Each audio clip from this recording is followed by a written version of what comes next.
Omar Sow. damay ragal ñu def ko mandat de dépôt te si je ne lui souhaite pas ça. Je ne lui souhaite pas ça. Si lundi en tout cas lundi. Oui.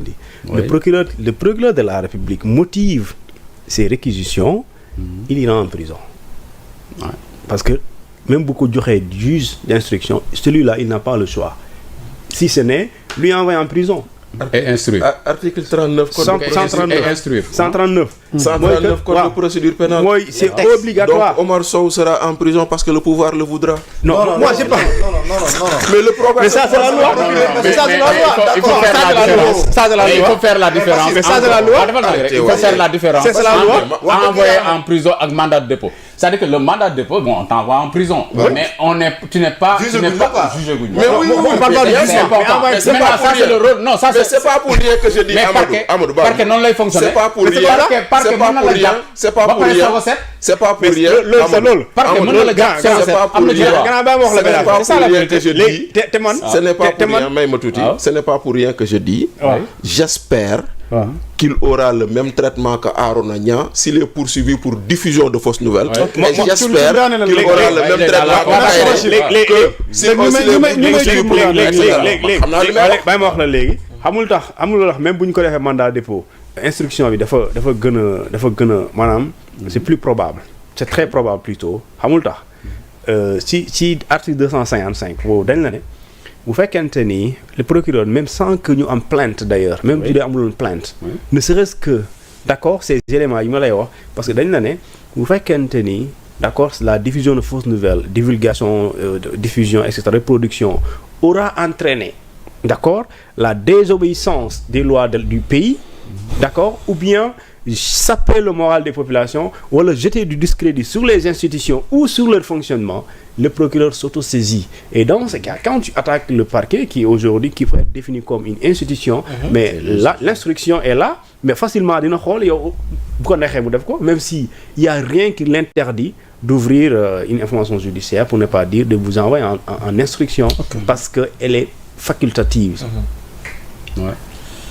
yaa Moussa man de loolu wax dëgg yàlla li may wax chaque jour rek gis nga ñun ñii di wax ci espace politique dañu war a am plus de retenue di xam li ñuy wax bu baax gis nga Amadou Diouf sunu grand mu ngi sujet boo ko indil da koy analyser mais de manière scientifique c'est-à-dire nit ki bu fekkee yow dematoo ba commencer wax ci ay xam-xam wala ay factuel rek après yow da ngay dugg ci loo xam ne boo koy wax sax wala di rëcc doo ko tey Bachir mu ngi ñaata yoon ñu ngi bokk plateau ma lay seetaan ci télévision ak yu mel noonu mais man musuma seetaan nga wax benn wax boo xam ne ñun ñuy seet bi nga di kii war na wax ni wala yu mel noonu c'est-à-dire da ngay xam waa xam analyse damay wax rek c'est-à-dire loolu noonu kenn yéenewul kenn waxuma la kaso sax man bu ñu la wooyee sax yéenewuma la ko mais ñoom tam bu ñuy toog ci plateau yi di wax pour man wax bi war nañ di ko xoolaat wala di ko reformuler di xool li ñuy wax bu baax a baax parce que moom lu mu wax nii nekkul wax loo xam ne dafa oyof trop parce que lu rëy la wax parce que dem di wax yenn ci parquet beeg yu mel noonu pour man yooyu war nañ ko éviter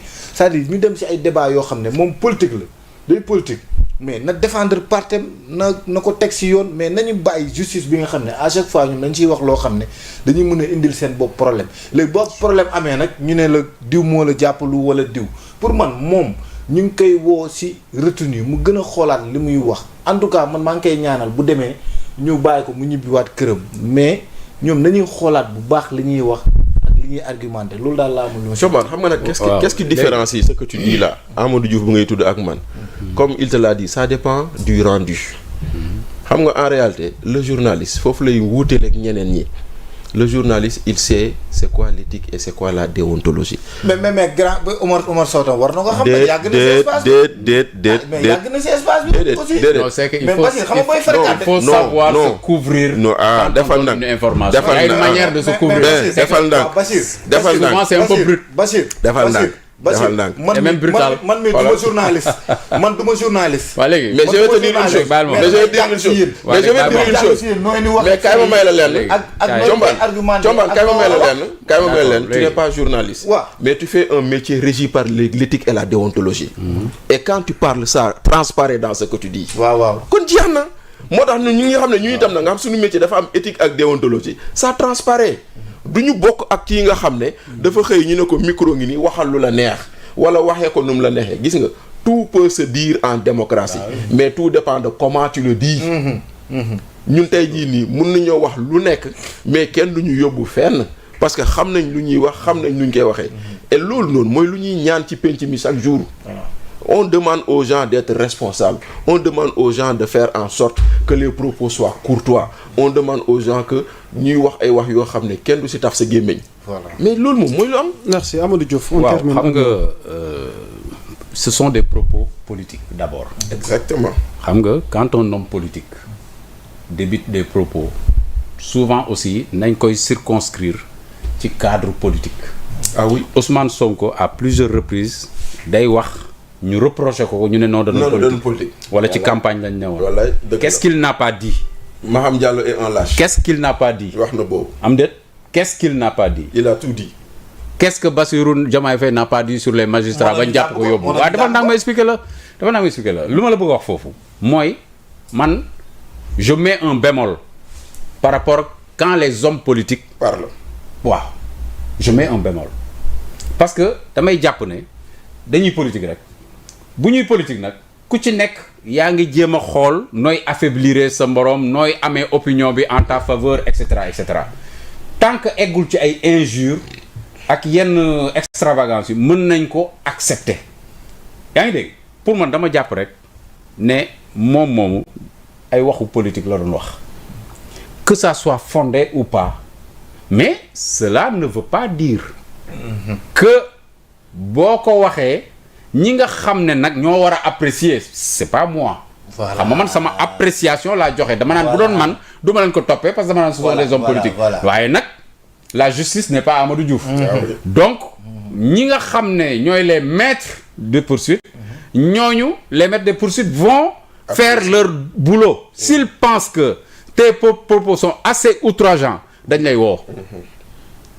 si tu arrives à t'expliquer. xam nga ñu bëri.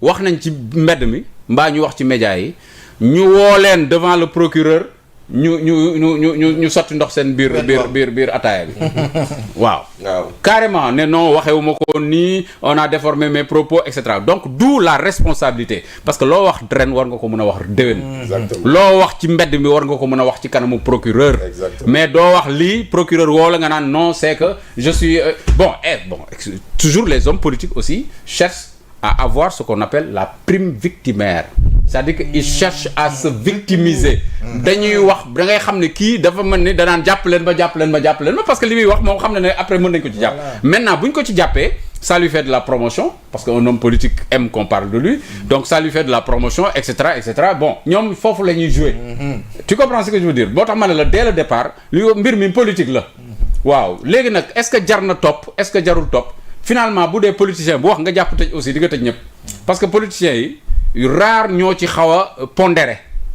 quand il s'agit de politique léeg-léeg gars yi bu seen yaram tàngee mën nañu wax yoo xam ne c'est comme Sarré Ndiak Sarré bi taxaw fii ne nu mu tëdd le ministre Moustapha Ba a été tué carrément te loolu la diffusion de fausses nouvelles mais moom laa la wax c'est-à-dire que moom bañ ko laajee dafa ne non waxewu ma ko noonu nii naa na la génn ci moo tax man la les hommes politiques kenn du leen toppee